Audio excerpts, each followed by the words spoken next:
Hello everyone, नमस्कार। स्वागत है आपका नवोदय क्लासेस के बीए प्लेटफॉर्म पर। दोस्तों, बीए फर्स्ट ईयर में अर्थशास्त्र के अंदर दोस्तों हमारा सेशन कंटिन्यू हो चुका है।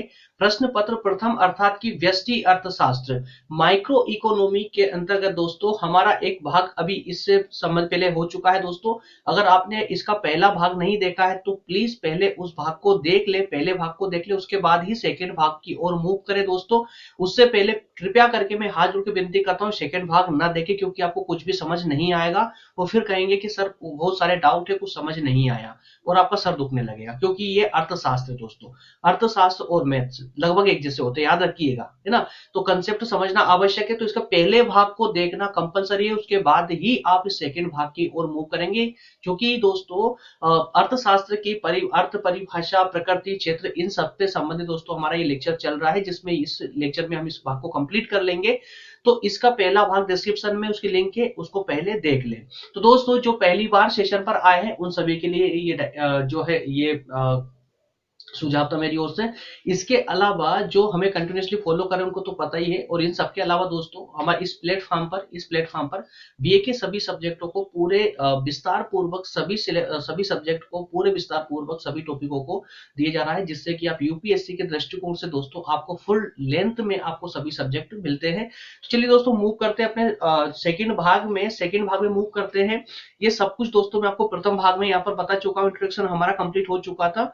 तो अब सेकंड भाग में हम डायरेक्टली मूव करेंगे अपने बचे हुए पार्ट पर, जिसमें कि देखिए यहाँ पर मैं आपको दिखा देता हूँ सारांश में, टॉपिक के सारांश में, कि इसमें क्या क्या हमने अभी तक कवर किया है। पहले भाग में हम इसकी व्याख्या को कवर कर चुके थे, जितनी भी बेसिक बातें हो सकती थी संभवतः उन सभी पर हम डिस्कस कर चुके थे, परिभाषाओं पर हमारी चर्चा हो चुकी थी दोस्तों। अब जो हम बात करेंगे अर्थशास्त्र के क्षेत्र पर बात करेंगे दोस्तों, अर्थशास्त्र के क्षेत्र पर।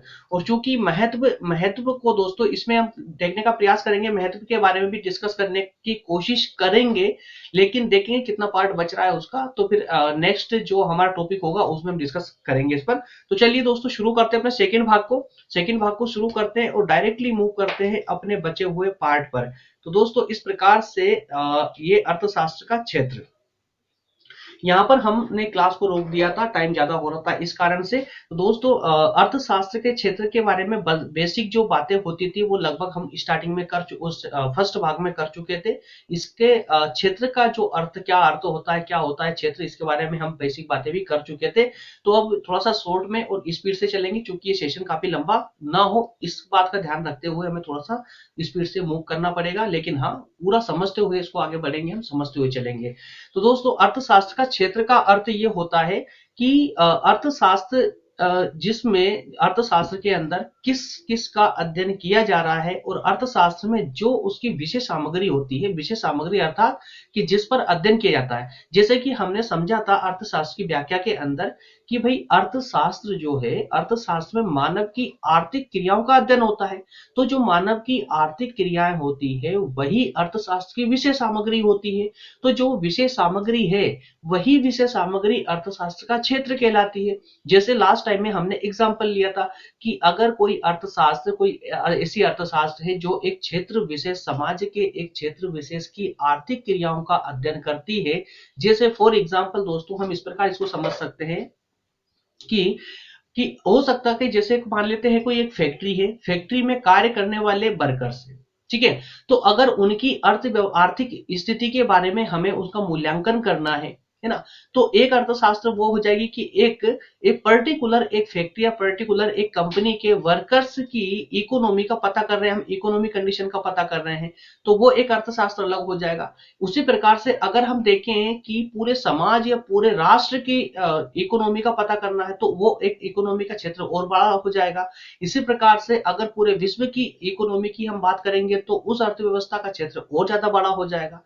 तो यही दोस्तों जो विषय सामग्री, जो भी विषय सामग्री होती है जिसका अध्ययन अर्थशास्त्र में किया जाता है, उसी को दोस्तों हम क्षेत्र कहते हैं अर्थशास्त्र का, ठीक है ना। तो अब ये अर्थशास्त्र के क्षेत्र को समझने के लिए अर्थशास्त्र के क्षेत्र से संबंधित अर्थशास्त्रियों ने अलग अलग अपने विचार रखे हुए हैं। तो उन सभी के विचारों को दोस्तों हम तीन परिप्रेक्ष्य में समझ सकते हैं, और वो तीन परिप्रेक्ष्य है कि सबसे पहले हम देखेंगे विषय सामग्री के आधार पर, कि विषय सामग्री के आधार पर कौन कौन से अर्थशास्त्रियों ने किस किस प्रकार के विचार व्यक्त किए हैं। इसके बाद में हम बात करेंगे इसमें स्वभाव के आधार पर कि अर्थशास्त्र का स्वभाव कैसा है। इसके अलावा दोस्तों अर्थशास्त्र की सीमा या मर्यादा। तो इन तीन परिप्रेक्ष्य में तीन पॉइंटों के माध्यम से हम इसके क्षेत्र को समझने का प्रयास करेंगे। तो चलिए बढ़ते हैं, शुरू करते हैं वन बाय वन करके एक एक को डिस्कस करना। दोस्तों सबसे पहले हम बात करेंगे इसकी विषय सामग्री के बारे में। तो इसकी विषय सामग्री के अंतर्गत दोस्तों दो परिप्रेक्ष्य में हम बात करने वाले हैं, और वो दो परिप्रेक्ष्य होंगे प्राचीन विचारधारा, प्राचीन या उसको एक अन्य नाम से भी जाना जाता है धन संबंधी विचारधारा, ठीक है। तो एक विचारधारा हो जाएगी जो प्राचीन थी, और एक हो जाएगी कल्याणवादी। एक कौन सी विचारधारा? प्राचीन विचारधारा जो धन संबंधी है, और दूसरी विचारधारा हो जाएगी आपकी कल्याणवादी विचारधारा, है ना। तो एक एक करके इनको पहले समझ लेते हैं, जिससे पूरा कंसेप्ट अपना क्लियर हो जाएगा। कौन सा? विषय सामग्री वाला। तो दोस्तों प्राचीन या धन संबंधी विचारधारा में आप सबसे पहले हम लोग इस स्लाइड को पढ़ेंगे, और तुरंत इसके जस्ट बाद में इसका व्यवहारिक पक्ष समझते हुए आगे बढ़ेंगे। तो चलिए, अर्थशास्त्रियों ने अर्थशास्त्र को धन का विज्ञान माना है, ठीक है। देखिए हेडिंग क्या है, प्राचीन या धन संबंधी विचारधारा, है ना। वही अर्थशास्त्र को धन के परिप्रेक्ष्य में देखने वाले अर्थशास्त्री, या धन के जो अर्थशास्त्र का क्षेत्र है, अर्थशास्त्र के क्षेत्र को धन के संबंध में या धन के परिप्रेक्ष्य में देखने वाले जो अर्थशास्त्री थे, उनके विचार कुछ इस प्रकार थे कि इन प्राचीन अर्थशास्त्रियों ने अर्थशास्त्र को धन का विज्ञान माना है, अर्थशास्त्रियों ने धन का विज्ञान माना है। इस प्रकार उन्होंने एक आर्थिक मनुष्य की कल्पना कर ली, तथा अर्थशास्त्र में इसी आर्थिक मनुष्य की गतिविधियों का अध्ययन किए जाने लगा, और इस प्रकार धन अर्थशास्त्र की प्रमुख सामग्री बन गया।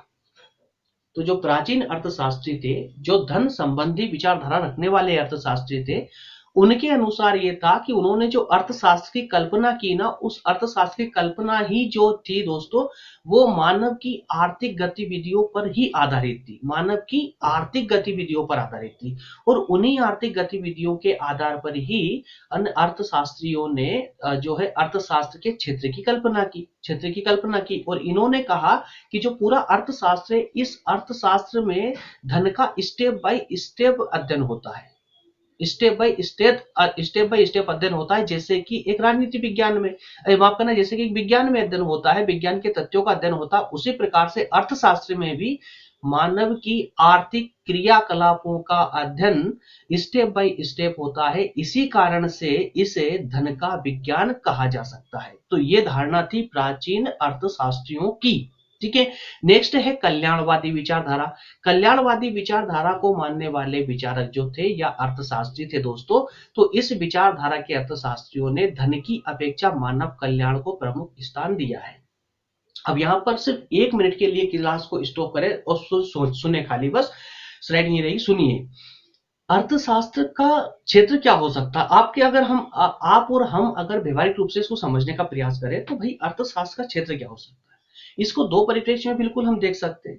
भाई एक तो ये हो सकता है कि हम अर्थशास्त्र के अंदर अर्थ का हम पता कर लें कि आर्थिक रूप से कितना अर्थ, मतलब ये कि कितना जो अर्थव्यवस्था जो है प्रत्येक समाज की, प्रत्येक व्यक्ति की, वो कितनी, उसकी आर्थिक स्थिति कैसी है, इसका हम मूल्यांकन कर ले, इसका अध्ययन कर ले।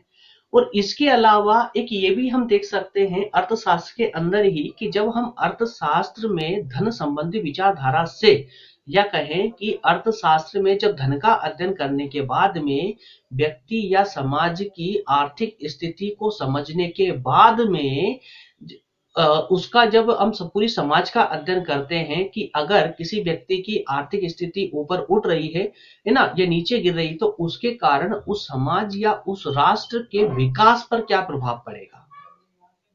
तो कुछ अर्थशास्त्री जिनको हमने प्राचीन समय के अर्थशास्त्रियों पर डिस्कस किया इससे पहली स्लाइड में, तो वहां पर हमने क्या देखा था कि जो वो अर्थशास्त्री थे प्राचीन वाले, धन संबंधी विचारधारा वाले, उन्होंने सिर्फ मनुष्य की आर्थिक क्रियाओं का अध्ययन किया, और इसमें जो जो कल्याणवादी विचारधारा के जो अर्थशास्त्री है, ये मानते हैं मानव कल्याण को। आर्थिक रूप से इंसान की व्यक्ति की स्थिति कैसी है ज्यादा फर्क नहीं पड़ता, लेकिन वास्तविक रूप से समाज का किस प्रकार से विकास हो पा रहा है या नहीं हो पा रहा है, ये ज्यादा महत्वपूर्ण है। तो देखिए, अर्थशास्त्र में दोस्तों दो टर्मिनोलॉजी हमेशा चलती है, आर्थिक विकास और आर्थिक समृद्धि। आर्थिक विकास और आर्थिक समृद्धि, आर्थिक विकास और आर्थिक समृद्धि, रट लेना इन दो शब्दों को। आर्थिक विकास और आर्थिक समृद्धि दोनों में ही डिफरेंस है, याद रखिएगा, दोनों में ही डिफरेंस है। आर्थिक विकास बड़ा शब्द है और आर्थिक समृद्धि थोड़ा उससे मतलब आर्थिक विकास से छोटा है ना।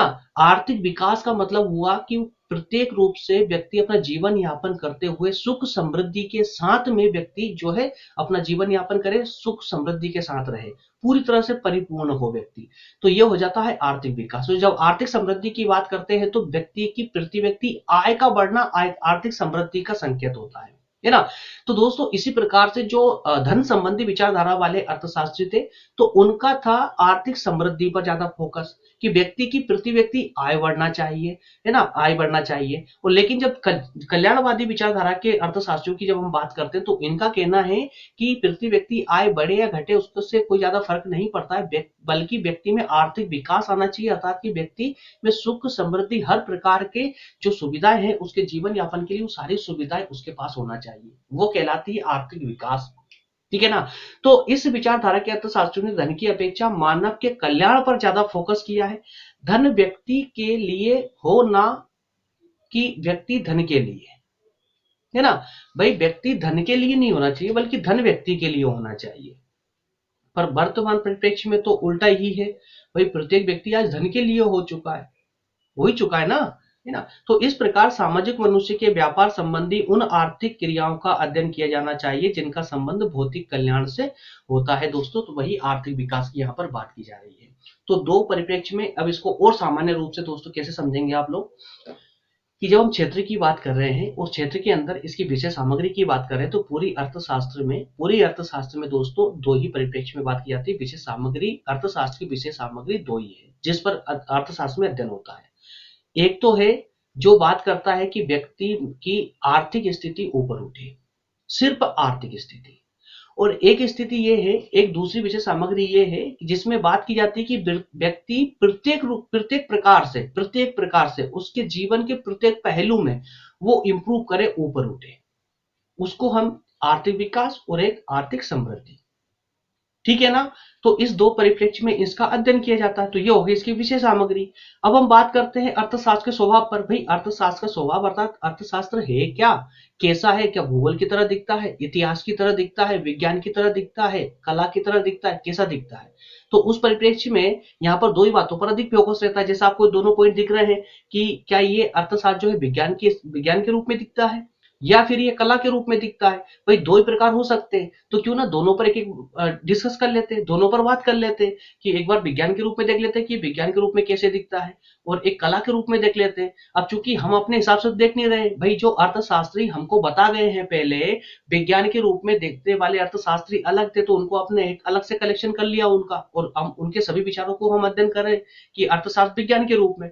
और इसी प्रकार से कुछ अर्थशास्त्री ऐसे थे जिन्होंने अर्थशास्त्र को कला का रूप दिया था, कला के रूप में माना था, तो उन अर्थशास्त्रियों के विचार अलग से पढ़ लेंगे, तो दो स्लाइड में अपना ये काम भी हो जाएगा। ठीक है। तो उससे पहले दोस्तों देखिए यहाँ पर कि अर्थशास्त्र विज्ञान है या कला, अथवा या फिर दोनों है। यदि विज्ञान है तो वास्तविक विज्ञान है या आदर्श विज्ञान है। देखिए यहाँ पर डिफरेंस निकलेगा, याद रखिएगा कि अर्थशास्त्र विज्ञान है या फिर कला है या फिर दोनों है। और अगर विज्ञान है तो कौन सा है, भाई वास्तविक विज्ञान है या फिर आदर्श विज्ञान है।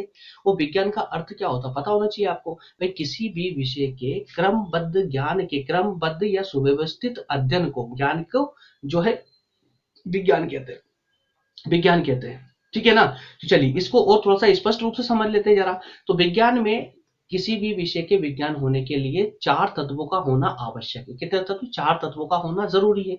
अब वो चार तत्व कौन कौन से होते हैं दोस्तों, अगर किसी भी सब्जेक्ट को, किसी भी तथ्य को हमें विज्ञान का नाम देना है ना, तो उसमें चार तथ्यों का होना जरूरी है। अगर किसी भी विषय में चार तथ्य है तो हम उसको आसानी से उसे विज्ञान कह सकते हैं। ठीक है। अब चूंकि हर एक का हम परिभाषा विज्ञान से क्यों परिभाषित करते हैं उसको, भाई विज्ञान से इसलिए उसका कंपैरिजन करते हैं कि वो विज्ञान ही एक ऐसा सब्जेक्ट है जिसमें बिना बिना प्रमाणों के कुछ भी संभव नहीं है, कुछ भी नहीं होता है ना। प्रमाणित करने के बाद ही विज्ञान में प्रत्येक तथ्य को ऐड किया जाता है। तो देखिए, इसमें किसी भी विषय का विज्ञान होने के लिए 4 तत्वों का होना उसमें बहुत ज्यादा आवश्यक है। तो एक है तथ्यों का एकत्रीकरण, कि जिस पर बात की जा रही है वहां उन तथ्यों का एकत्र तथ्य होना चाहिए, जिन पर बात करनी है, जिन पर अध्ययन करना है, वो तथ्य मौजूद होना चाहिए। दूसरी बात है, तथ्यों को, जो तथ्य आपके पास में मौजूद है उनका उनको मापने का प्रयत्न किया गया हो, मतलब उनको मापा जा सके, उनको मापा जा सके, लंबाई चौड़ाई वजन वगैरह ये सब उसका एक जो है मेपीकरण होना चाहिए, है ना। दूसरा है कि उसका जिस भी सब्जेक्ट को आप विज्ञान मान रहे हो उसका जो अध्ययन हो रहा है वो एक क्रम अनुसार होना चाहिए, एक क्रम अनुसार होना चाहिए, है ना। तो और चौथा है दोस्तों नियमों की सत्यता, नियमों की सत्यता की जांच करना, नियमों की सत्यता की जांच करना, कि जो भी आपने नियम इसमें बनाए हैं तो उनकी जांच भी की जा सके कि वाकई में ये इफेक्टिव है या नहीं है। अब मैं वापस से एक थर्ड पॉइंट पे वापस से मैं आ रहा हूं सिर्फ आप लोगों के लिए। इस थर्ड पॉइंट पर ध्यान देना, क्रमबद्ध अध्ययन। क्रमबद्ध अध्ययन, जिस प्रकार से क्रमबद्ध अध्ययन किसी विषय को विज्ञान बनाने के लिए पर्याप्त है, उसी प्रकार से आप बीए वाले स्टूडेंटों को ये क्रमबद्ध अध्ययन आईएएस बनाने के लिए पर्याप्त है दोस्तों। अगर आप बीए के बाद आईएएस करना चाहते हैं ना, तो ये क्रमबद्ध अध्ययन आपके जीवन में बहुत महत्वपूर्ण भूमिका निभाने वाला है। और इसीलिए प्रत्येक लेक्चर में मैं आप लोगों से इसीलिए अपना गला फाड़ फाड़ के बार बार बोलता हूं कि आप जो भी लेक्चर को फॉलो कर रहे हैं, जो भी देख रहे हैं, जो पढ़ रहे हैं दोस्तों, क्रम अनुसार पढ़िए। क्रम अनुसार पढ़ने से क्या होता है, आपकी लिंक बन जाती है। और जब एक सब्जेक्ट में ही आपकी जब लिंक बनती है ना पूरी, तो वो सब्जेक्ट आपके अन्य सब्जेक्टों पर भी प्रभाव डालना चालू कर देता है और अन्य सब्जेक्टों में आपकी मदद करना चालू कर देता है। जैसे कि जब आप ये व्यष्टि अर्थशास्त्र पढ़ रहे हैं, अगर आपको इसको शुरू से फॉलो करते हैं, सारे कंसेप्ट आपके शुरू से क्लियर होंगे, स्टेप बाय स्टेप इसमें आगे बढ़ेंगे दोस्तों, तो इसका जब सेकंड प्रश्न पत्र आप भारतीय अर्थव्यवस्था को पढ़ेंगे ना, तो बिल्कुल भी कंफ्यूजन आपको नहीं आएगी। सिर्फ इतना ही नहीं, बल्कि अर्थशास्त्र से जब अब इतिहास की ओर मूव करेंगे, जब आधुनिक इतिहास को पढ़ेंगे या मध्यकालीन इतिहास को पढ़ेंगे या प्राचीन इतिहास को पढ़ेंगे, उसमें भी आपकी अर्थव्यवस्था का जो ज्ञान है, जो समाज की स्थिति थी अर्थव्यवस्था की, कैसी होनी चाहिए कैसी नहीं होनी चाहिए, तो तुलना करने की क्षमता आपके दिमाग के अंदर आ जाती है, आपकी बुद्धि में, आपके मस्तिष्क में प्रवेश कर जाती है वो क्षमता तुलना करने की। और जिस दिन तुलना करने की क्षमता आपके मस्तिष्क में आ गई ना, आपको फिर आईएएस बनने से कोई रोक नहीं पाएगा। तो इसीलिए दोस्तों इन बातों पर कुछ लेक्चर में, मुश्किल से 2-4-6 लेक्चर में एक आध बारी इस प्रकार के मूड बनता है लोगों से बातें करने का, है ना। तो जैसा कि मैंने अभी मेरे पास याद आ गया तो आपसे बोल दिया मैंने। तो प्लीज इन बातों पर थोड़ा ध्यान दें और अपनी स्टडी को थोड़ा बेहतरीन बनाए, टाइम पास ना करें, पढ़ाई करें। चलिए, तो 4 तथ्य में आपने देखा कि किसी सब्जेक्ट के, किसी विषय के विज्ञान बनने के लिए 4 तथ्यों का होना आवश्यक है ना। तो जरा अब हम इसमें ये देखेंगे कि भाई अर्थशास्त्र में, अब हम देखिए यहाँ पर हम देखने वाले हैं इन पॉइंटों में कि ये जो अर्थशास्त्र है विज्ञान है या नहीं। अगर विज्ञान है तो क्या ये चारों तत्व इसमें मौजूद है? अगर मौजूद होंगे अर्थशास्त्र में तो बिल्कुल हम इसको विज्ञान मान लेंगे। तो जो जिन अर्थशास्त्रियों ने अर्थशास्त्र को विज्ञान कहा है ना, उन्होंने 4 तथ्य उसमें दिखाए अर्थशास्त्र में। इन 4 तथ्यों के आधार पर ही उन्होंने कहा है कि अर्थशास्त्र विज्ञान है, ठीक है ना। और अर्थशास्त्र कला के रूप में, तो चलिए एक एक करके इन दोनों को भी देख लेते हैं जरा। तो अब यहां पर देखिए, सबसे पहले अर्थशास्त्र विज्ञान के रूप में, अर्थशास्त्र विज्ञान के रूप में, तो इसमें हम 5 पॉइंटों को पर फोकस करेंगे। तो पॉइंटों पर डिस्कस, देखिए 5 पॉइंट आपको दिख रहे हैं ना। भौतिक विज्ञान, भौतिक माफ करना यार वैज्ञानिक विधियों का प्रयोग। दूसरा विषय का क्रमबद्ध विवेचन, सिद्धांतों का प्रतिपादन, मुद्रा का मापदंड और भविष्यवाणी की शक्ति। तो ये 5 पॉइंट प्रमुख है और यही 5 पॉइंट आप कई बार पढ़ चुके हैं, इससे पहले भी कई बार पढ़ चुके हैं, है ना। मालूम, ध्यान अगर आपको याद होगा तो दोस्तों बिल्कुल पढ़ चुके हो, कई बार इन 5 पॉइंटों को रिपीट कर चुके हैं। तो चलो आप इनको अंदर चल के ही समझते हैं, इनको एक एक करके समझते हैं। तो किसी भी विषय के क्रमबद्ध ज्ञान को विज्ञान कहते हैं, जो कारण और परिणाम में संबंध स्थापित करता है। कारण और परिणाम में ये कारण और परिणाम में संबंध स्थापित करता है। अर्थशास्त्र वास्तविक विज्ञान है, इसके पक्ष में कुछ तर्क दिए जा सकते हैं। तो यहाँ पर अर्थशास्त्र विज्ञान है, इस पक्ष में कुछ तर्क दिए जा रहे हैं। और विज्ञान किसको कहेंगे? जिसका क्रमबद्ध अध्ययन किया जाता हो, जिसका क्रमबद्ध अध्ययन किया जाता हो और कारण और परिणाम, कारण और परिणाम में संबंध हो, उसी को हम विज्ञान कहेंगे। तो वन बाय वन करके कुछ 4-5 पॉइंट है, इनको समझ लेते हैं तो ये कंसेप्ट पूरा हमारा विज्ञान वाला क्लियर हो जाएगा। ठीक है ना। तो वैज्ञानिक विधियों का प्रयोग, क्या अर्थशास्त्र में वैज्ञानिक विधियों का प्रयोग होता है? तो चलो दोस्तों देख लेते हैं जरा, होता है या नहीं होता है। अर्थशास्त्र में आर्थिक नियमों सिद्धांतों के निर्माण में वैज्ञानिक विधियों का प्रयोग किया जाता है। जी हाँ, जब भी अर्थशास्त्र पर बात होती है दोस्तों, तो आर्थिक जो नियम बनते हैं, जो आर्थिक नियम बनते हैं, पूरे राष्ट्र से संबंधित जो आर्थिक नियम बनते हैं या जो आर्थिक सिद्धांत बनते हैं कि किस प्रकार से हमारी इकोनॉमी चलेगी, किस प्रकार से कब जो है ये मूव करेगी, किस प्रकार से ग्रो करेगी, किस कब हो सकता है, जैसे अभी कोरोना काल गया है तो अभी काफी डाउन हो चुकी थी, माइनस में जा चुकी थी, तो कब ऐसी स्थिति आएगी। तो ऐसे सब ये नियम जो सिद्धांत बनते हैं ना, इसमें वैज्ञानिक विधियों का प्रयोग किया जाता है। तो हम इस तथ्य को तो मान चुके भाई वैज्ञानिक विधियों का प्रयोग हो रहा है इसके अंदर, मानवीय व्यवहार का क्रमबद्ध अध्ययन किया जाता है इसके अंदर, और धारणाओं की वैज्ञानिक रीति से जांच की जाती है। इस प्रकार अर्थशास्त्र विज्ञान ही है। तो कुछ तथ्य इस प्रकार से इनके द्वारा यहाँ दिए गए हैं वैज्ञानिक विधि के अंतर्गत। सेकंड था कि इसका क्रमबद्ध विवेचन होता है क्या? क्रमबद्ध अध्ययन होता है। तो भाई अर्थशास्त्र में तत्वों का क्रमबद्ध अध्ययन, विश्लेषण और एकत्रीकरण बिल्कुल होता है। अर्थशास्त्र में क्रमबद्ध अध्ययन ही होता है। जब आप कोई बैलेंस शीट प्रिपेयर करेंगे, जब कोई आप अकाउंट पढ़ेंगे, तो ये क्या है सब दोस्तों, ये सब क्या है? तो ये अर्थशास्त्र तो है, और इसके अध्ययन के लिए आपको क्रम अनुसार अध्ययन करना आवश्यक है ना। तो इनका क्रमबद्ध अध्ययन होगा, विश्लेषण या एकत्रीकरण बहुत आवश्यक होता है और क्रमबद्ध ही होता है। उदाहरण के लिए देखो, उदाहरण भी दिया गया है यहाँ पर, उदाहरण देख सकते हैं आप लोग कि अर्थशास्त्र के पूरे संपूर्ण विषय सामग्री को 5 भागों में हम यह बांटकर देख सकते हैं। जैसे उपभोग, सबसे पहले हम उपभोग की बात करेंगे। भाई उपभोग के आधार पर तो उत्पादन होगा, पहले अनुमान लगेगा कि उपभोग कितना हो सकता है ना, कितना जो प्रोडक्ट बनेगा, कितना प्रोडक्ट या मटेरियल बनने वाला है, तो हम ये बनाएंगे किस आधार पर? जब हमको पता चलेगा कि इस फलाने क्षेत्र में या इस क्षेत्र में जो है इतना प्रोडक्ट कंज्यूम हो सकता है, इतनी सामग्री कंज्यूम हो सकती है, उस आधार पर उत्पादन होगा। वो जब उत्पादन होगा तो उसका विनिमय होगा, फिर वितरण भी होगा, है ना, राजस्व में बांटा, मतलब इस प्रकार से हर एक तथ्य का क्रम अनुसार इनका अध्ययन किया जाता है इसमें। इसलिए भी कहते हैं कि अर्थशास्त्र एक विज्ञान है। ठीक है ना। नेक्स्ट, सिद्धांतों का प्रतिपादन। तो जी अर्थशास्त्र में सिद्धांतों के बिना अर्थशास्त्र चलता ही नहीं ना भाई। सिद्धांत के बिना अर्थशास्त्र मूव नहीं करेगा। अर्थशास्त्र सिद्धांतों पर ही चलता है। जिस प्रकार विज्ञान में कारण और परिणाम के संबंध के आधार पर नियमों की रचना की जाती है, कारण और संबंध इनके आधार पर नियम बनते हैं, उसी प्रकार से अर्थशास्त्र में भी जो है नियम इसी आधार पर ही बनाए जाते हैं, कारण और संबंध के आधार पर ही नियम बनाए जाते हैं, है ना। तो जैसे उपयोगिता हास नियम, अब आपको पता होगा उपयोगिता हास नियम क्या हो, नहीं पता हो तो भी टेंशन ना ले, आगे एक एक करके सारे नियम पढ़ने वाले, विस्तार से पढ़ने वाले, एक एक लेक्चर सिर्फ इन पे ही होगा। उपयोगिता का हास नियम, सम सीमांत उपयोगिता का नियम, मांग पूर्ति, विनिमय, है ना, इन सब पर, उपभोग वगैरह, मांग पूर्ति, इन सब पर एक एक लेक्चर होने वाले। तो इस प्रकार से इन आधार पर भी हम इसको कह सकते हैं कि अर्थशास्त्र एक विज्ञान है। ये नेक्स्ट है मुद्रा का मापदंड। तो जी हाँ, जिस प्रकार भौतिक विज्ञान में भौतिक तुलना सत्यता को प्रकट करने में मदद करती है, ठीक उसी प्रकार से अर्थशास्त्र में मुद्रा का मापदंड परिणामों को निश्चित करने में सहायता करता है दोस्तों। तो अर्थशास्त्र में भी मापीकरण तो बिल्कुल होता ही होता है, बिना मापीकरण के अर्थशास्त्र में कुछ कार्य हो नहीं सकता। भाई कितना विकास हुआ है, प्रति व्यक्ति आय अगर बढ़ी है तो कितनी बढ़ी है, कितनी प्रति व्यक्ति आय बढ़ने से राष्ट्र की जीडीपी में कितना ग्रोथ हुआ है, तो ये सब क्या है, ये मापीकरण ही तो है। भाई माप पा रहे हो ना आप कि प्रति व्यक्ति आय पिछले साल इतनी थी, इस साल इतनी बढ़ी है, तो इतना बढ़ने से देश की जीडीपी इतनी ग्रो कर गई है, तो ये क्या है सब, ये सब मापीकरण है। तो जिस प्रकार से विज्ञान कारण कार्य कारण और संबंध, जो संबंध, या फिर ऐसा कहें कि भौतिक विज्ञान में जो तुलना करने के लिए, अलग अलग फैक्टों की तुलना करने के लिए, अलग अलग तथ्यों की तुलना करने के लिए जिस प्रकार से वहां संबंध स्थापित किए जाते हैं ना, उसी आधार पर अर्थशास्त्र में भी यही किया जाता है। अर्थशास्त्र में भी इसी प्रकार से मुद्रा को मापा जाता है। है ना।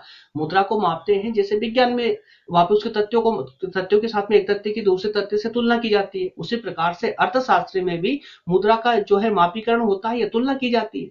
भाई इस साल की अगले साल से तुलना की जाती है कि इस साल में जीडीपी इतनी थी, अगले साल इतनी जीडीपी इतनी है, नेक्स्ट ईयर में इतनी होने की संभावना है ना। तो ये समापीकरण ही है। भविष्यवाणी की शक्ति, तो भाई विज्ञान में भविष्यवाणी की जाती है, पता है आप लोगों को। भविष्यवाणी की जा सकती है कि ये आविष्कार हो सकते हैं, या ये अगर इतना ये डेवलप हो जाता है तो ऐसा हो सकता है ना, ये भविष्यवाणी है। तो इकोनॉमी में भी तो भविष्यवाणी होती है, बजट किस आधार पर बनता है, जो हमारा बजट इशू होता है, जो बजट बनता है वो बजट किस आधार पर बनता है। तो दोस्तों बजट भी तो अपने आप में भविष्यवाणी है कि अगले साल ये इतना इतना होने वाला है। हाँ, थोड़ा बहुत ऊपर नीचे होता है, लेकिन लगभग जो कार्य करती है हमारी सरकार पूरा उसी परिप्रेक्ष्य में करती है जो हमारा बजट बनता है उसी आधार पर। तो बजट क्या, बजट भी तो अपने आप में भविष्यवाणी है ना। और कई प्रकार की आर्थिक क्रियाएं होती है जिससे ये पता चलता है कि जो भविष्य में आने वाली घटनाओं को पहले ही बता देना, मतलब कि कहाँ कहाँ पर कितना खर्चा होने वाला है, कहाँ कहाँ पर कितना इन्वेस्टमेंट करना पड़ेगा जिससे देश को इतना ग्रो करना किया जा सके। ये सब बातें क्या भविष्यवाणी तो है, ठीक है ना। तो ये स्लाइड वगैरह सब आप खुद लोग देख लेना। इसके अलावा अर्थशास्त्र अब देखेंगे हम कला के रूप में, अर्थशास्त्र कला के रूप में, क्योंकि क्या अर्थशास्त्र कला के रूप में भी है। तो दोस्तों इसमें स्लाइड को ही पढ़ लेना, इससे ही आपका क्लियर हो जाएगा। इसमें किसी कार्य को श्रेष्ठ तरीके से करना ही कला है। जैसे विज्ञान में हम 4 तथ्य देखे थे, कला में कुछ भी नहीं है। कला में सिर्फ इतना कि अगर हम अर्थशास्त्र को बोले कि ये कला है, एक आर्ट है, तो आर्ट हम इस प्रकार बोल सकते हैं कि आर्ट वो सब्जेक्ट हो सकता है जिसका कार्य उस सब्जेक्ट का, उस विषय का कार्य जो है ना, वो पूरा व्यवस्थित रूप से होना चाहिए और एकदम कलात्मक रूप से होना चाहिए, एकदम हटके होना चाहिए। अगर वो कलात्मक रूप से कार्य किया गया है, जो उसका तरीका है एकदम श्रेष्ठ तरीके से, बेहतरीन तरीके से अगर वो कार्य किया गया, तो हम उसको कलात्मक रूप में उसको कला बोल सकते हैं। जैसे कि एक परिभाषा दी गई यहाँ पर प्रोफेसर किन्स साहब ने, उन्होंने कहा है कि कला विज्ञान की वह शाखा है जो निश्चित उद्देश्यों की पूर्ति करने के लिए, भाई निश्चित उद्देश्यों की, जो उद्देश्य निर्धारित हुए हैं ना, उन उद्देश्यों की पूर्ति करने के लिए सर्वश्रेष्ठ तरीका बताए, सर्वश्रेष्ठ तरीका बताए। जहां विज्ञान हमें सैद्धांतिक ज्ञान की शिक्षा देती है, विज्ञान हमको सैद्धांतिक ज्ञान की शिक्षा देती है, वहीं कला व्यवहारिक प्रशिक्षण प्रदान करती है, कला व्यवहारिक प्रशिक्षण प्रदान करती है। दोस्तों हमारा जो ये लेक्चर चल रहा है, इसमें क्या कर रहे हैं, अब कलात्मक रूप से पढ़ रहे हैं, कलात्मक रूप से पढ़ रहे हैं, है ना। मैं आपको सैद्धांतिक रूप से नहीं पढ़ा रहा हूँ, हालांकि सैद्धांतिक रूप भी इसमें मिक्स है, परंतु जो ज्यादा हमारा फोकस रहता है वो क्या रहता है, वो कलात्मक रूप पर रहता है, मतलब व्यवहारिक रूप से हम इसको समझते हुए चलते हैं, जिससे कि आप इसको आसानी से ग्रहण कर सके, है ना। तो विज्ञान हमको सैद्धांतिक रूप से प्रस्तुत करवाता है, जबकि कला के अंदर दोस्तों व्यवहारिक अध्ययन शामिल होता है, व्यवहारिक अध्ययन शामिल होता है। तो वास्तविक विज्ञान हमें वस्तु स्थिति बताती है, जो वास्तविक ज्ञान है वो वस्तु स्थिति के बारे में बताएगी, जबकि आदर्श विज्ञान हमारे सामने आदर्श प्रस्तुत करता है। लेकिन जब हम कला की बात करते हैं दोस्तों, तो कला आदर्शों की प्राप्ति के उपाय या विधियां हैं, कि जो आदर्श है, जो विज्ञान के आदर्श है, उनको प्राप्त कैसे किया जाएगा, उसका ही अनोखा तरीका जो बताएगा वही कला है ना। जो आदर्श प्राप्त करने का अनोखा तरीका आपको बता दे वही कला है, ठीक। तो इस प्रकार से वास्तविक कला और आदर्श विज्ञान के बीच एक पुल का कार्य करती है। कौन, कला, किसके बीच में, तो जो कला है वो वास्तविक विज्ञान और आदर्श विज्ञान के बीच में एक ब्रिज का कार्य करती है, एक ब्रिज का कार्य करती है, वही क्या है दोस्तों, कला है, ठीक है। चलिए इसका नेक्स्ट जो पॉइंट होगा हमारा, वो देखेंगे अब हम अर्थशास्त्र की सीमाएं अथवा मर्यादाओं पर। तो क्या क्या इसकी सीमाएं हैं, क्या क्या इसकी मर्यादाएं हैं, इस पर भी हम एक छोटी सी चर्चा कर लेते हैं दोस्तों। 5 पॉइंटों के माध्यम से इसको भी भली भांति रूप से और व्यवहारिक रूप से समझने का प्रयास करेंगे। हालांकि अब हमारी क्लास का टाइम हो रहा है आउट, लेकिन फिर भी अब हम इसको कंप्लीट करेंगे, उसके बाद ही क्लास बंद करेंगे, क्योंकि पिछली बार भी दोस्तों, अब ये दो भाग तो हो चुके हैं, अब मैं नहीं चाहता हूं कि इसका एक भाग और आए, तो इसी सेकेंड भाग में ही हम इसको पूरा कंप्लीट कर लेंगे, ठीक है ना। तो चलिए इसकी सीमाएं और मर्यादाओं को और समझ लेते हैं दोस्तों। सबसे पहले इसमें बात करेंगे सामाजिक मनुष्य का अध्ययन। अर्थशास्त्र के अंदर सामाजिक मनुष्य का अध्ययन, देखिए अब हम सीमाओं की बात कर रहे हैं कि जो अर्थशास्त्र की हम बात कर रहे हैं उसकी क्या क्या सीमा, लिमिट, क्या क्या लिमिट हो सकती है, उसकी क्या मर्यादा है, क्या लिमिट है उसकी बात करने जा रहे हैं। तो इसमें एक तो ये सीमाओं के अंदर ये बताया गया है, इसकी लिमिट के अंदर ये बताया गया है कि इसमें सिर्फ सामाजिक मनुष्य की ही बात की गई है, सिर्फ सामाजिक मनुष्य की। और वास्तविक मनुष्य का अध्ययन किस प्रकार किया जाना चाहिए था, लेकिन किस प्रकार से किया गया, है ना। हालांकि अंदर चल के इसको पूरा विस्तार से डिटेल में समझेंगे। मानवीय क्रियाओं का अध्ययन, सामान्य मनुष्य का अध्ययन और अर्थशास्त्र विज्ञान एवं कला दोनों ही है। तो ये सीमाओं के अंतर्गत ये 5 पॉइंट रखे गए हैं। चलिए इनको एक एक करके डीपली समझने का प्रयास करते हैं। क्लास नोट्स आपको थ्योरेटिकली रूप से दोस्तों उतना ही डाटा आपको मिलेगा जितने आपको आवश्यकता है, लेकिन व्यवहारिक रूप से अगर आप समझेंगे ना तो मैं आपको इतना विस्तार से समझा रहा हूं कि आपको कहीं और अब कुछ पढ़ने की आवश्यकता नहीं पड़ेगी, है ना। ये लेक्चर देखने के बाद अगर आप किसी क्लास नोट्स भी पढ़ लोगे ना तो आपका पूरा टॉपिक, पूरा कंसेप्ट पूरी तरह क्लियर हो जाएगा। पर ईमानदारी चाहिए उसके लिए ना, ईमानदारी चाहिए। चलिए पहला पॉइंट था सामाजिक मनुष्य का अध्ययन। तो अर्थशास्त्र में समाज में रहने वाले व्यक्ति के साधारण व्यापार संबंधी क्रियाओं का अध्ययन होता है। अब ये तो हम देख चुके हैं कि समाज में जो व्यक्ति रहता है उसके व्यापार संबंधी, मतलब एक लाइन में अगर कहें इसको तो ऐसा कह सकते हैं कि अर्थशास्त्र में व्यक्ति की आर्थिक क्रियाकलापों का अध्ययन किया जाता है।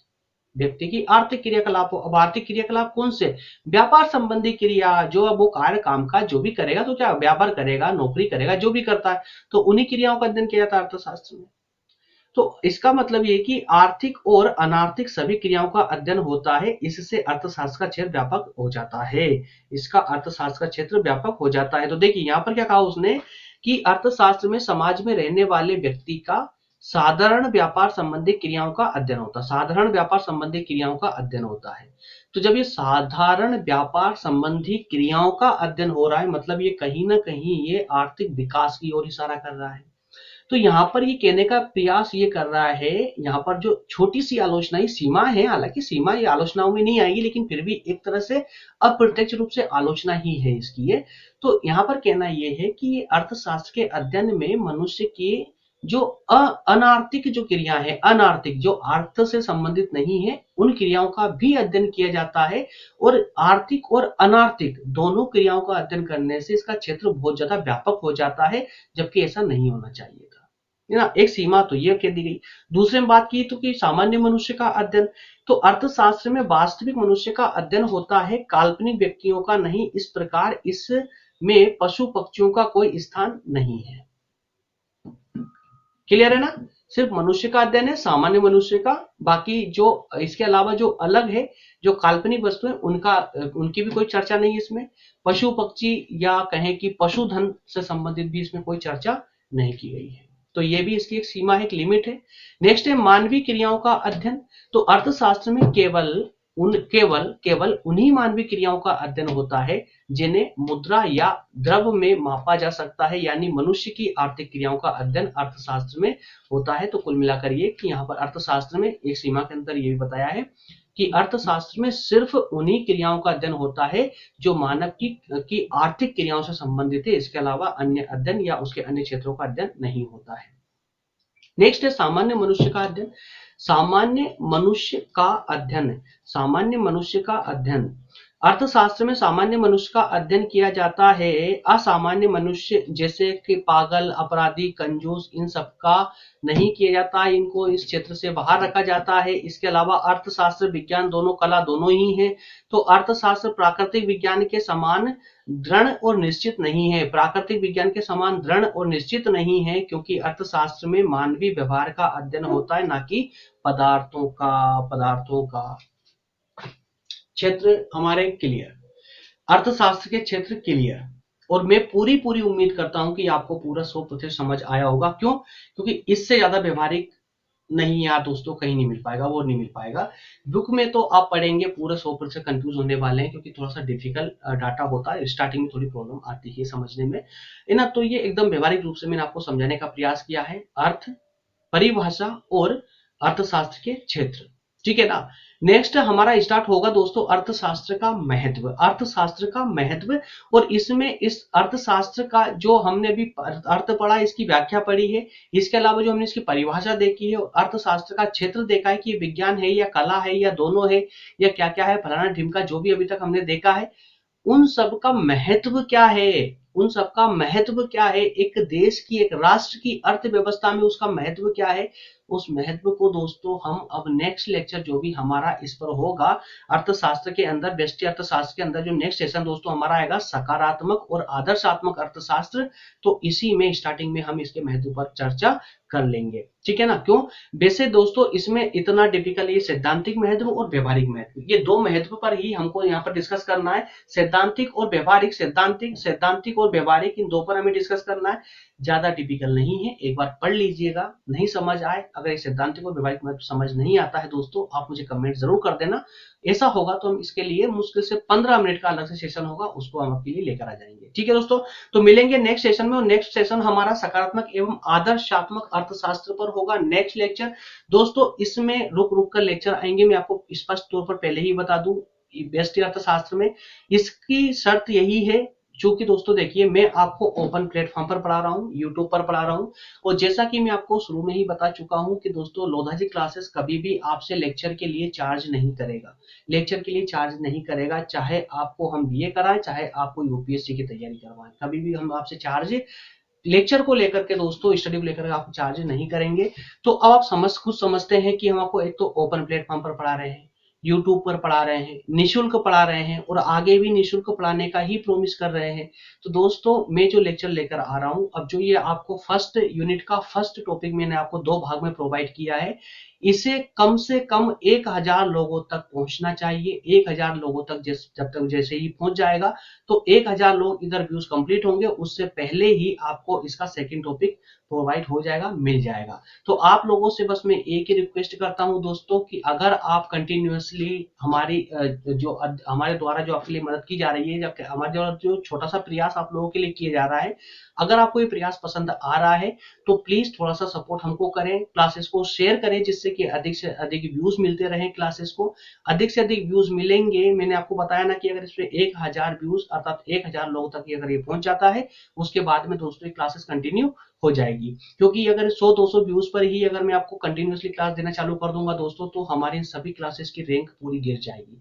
और देखिए मैं कुछ छुपाता नहीं हूँ आप लोगों से, मुझे छुपाना तो कुछ आता नहीं, मैं तो बोल देता हूँ। क्योंकि एक लोधा जी क्लासेस में जितने भी लोग जुड़े हुए हैं, ये एक परिवार की तरह, लोधा जी क्लासेस में एक परिवार की तरह लोग हैं सबके सभी, तो इनसे क्या छुपाना यार। तो मैं छुपा कुछ भी नहीं रहा हूँ, मैं स्पष्ट तौर पर बोल रहा हूँ दोस्तों। क्लासेस को मैं आगे कंटिन्यू तभी कर पाऊंगा जब इस पर व्यूज ज्यादा अच्छे आएंगे, क्योंकि क्लासेस व्यूज अच्छे आते हैं तो रैंक बढ़ती है, रैंक बढ़ती है तो अधिकतम लोगों तक ये क्लासेस पहुंचती है। और आपको तो पता ही दोस्तों, आप प्लेलिस्ट में जाकर देखिए कितने सारे सब्जेक्ट में आप लोगों को पढ़ा रहा हूँ, और बिल्कुल इसी प्रकार से व्यवहारिक रूप से ही पढ़ा रहा हूँ, एकदम आसान से आसान बना करके पढ़ा रहा हूँ, है ना। तो चलिए दोस्तों मिलते हैं, कंटिन्यू रहेंगे हालांकि क्लास में। आप लोगों पर पूरा विश्वास है, जिस प्रकार से आप मुझ पर विश्वास करते हैं भाई, ऐसा मुझे भी आप लोगों पर पूरा विश्वास है। इसी तरह से अच्छे से पढ़ते रहे दोस्तों, पढ़ते रहें और सेशन को शेयर करते रहें। मिलेंगे नेक्स्ट सेशन में दोस्तों, नेक्स्ट सेशन में मिलेंगे। इसके अलावा जो नए स्टूडेंट थे उनके लिए दोस्तों व्हाट्सएप नंबर और टेलीग्राम पर लोधा जी क्लासेस नाम से ग्रुप है, उसको ज्वाइन कर लें जल्दी से, ताकि आपको सभी लेक्चर की लिंक आपको वहां प्रोवाइड होती रहे, और साथ में आपको जो है जो भी क्लास नोट्स है वो भी आपको मिलती रहे। इन सब के अलावा एक और लास्ट बात दोस्तों, करंट अफेयर की क्लासेस कोई भी मिस नहीं करेगा, करंट अफेयर की क्लासेस कोई भी मिस नहीं करेगा। 2 पार्ट में करंट अफेयर क्लासेस आती है। एक आती दोस्तों जीके डेली डोज के नाम से, जिस प्रकार से स्वस्थ शरीर के लिए डॉक्टर की दवाई का एक डोज जरूरी होता है या एक डाइट जरूरी होती है स्वस्थ शरीर के लिए, उसी प्रकार से स्वस्थ मस्तिष्क के लिए भी दोस्तों एक डोज जरूरी है। अब चूंकि डाइट में तो आप कुछ भी खाएंगे, इसको क्या खिलाओगे, इसको भी तो एक डोज लगता है ना भाई। तो इसकी डाइट क्या है, इसकी डाइट दोस्तों वही करंट अफेयर है, याद रखिएगा करंट अफेयर है ना। तो इसलिए सेशन का नाम भी हमने दिया है जीके डेली डोज। तो एक डोज लेना जरूरी है पर डे। और इसके अलावा दोस्तों एमसीक्यू सीरीज, एमसीक्यू फॉर्मेट में 10 या 15 क्वेश्चनों पर हम डेली डिस्कस करते हैं। करंट अफेयर दिन भर में जो भी मुद्दे रहे हैं इंपॉर्टेंट, उनको भी डिस्कस करते हैं। बहुत शॉर्ट टाइम में लेक्चर होते हैं, तो उनको भी आप बिल्कुल मिस नहीं करेंगे। ठीक है, मिलते हैं नेक्स्ट सेशन में दोस्तों, तब तक के आप सभी का बहुत बहुत धन्यवाद।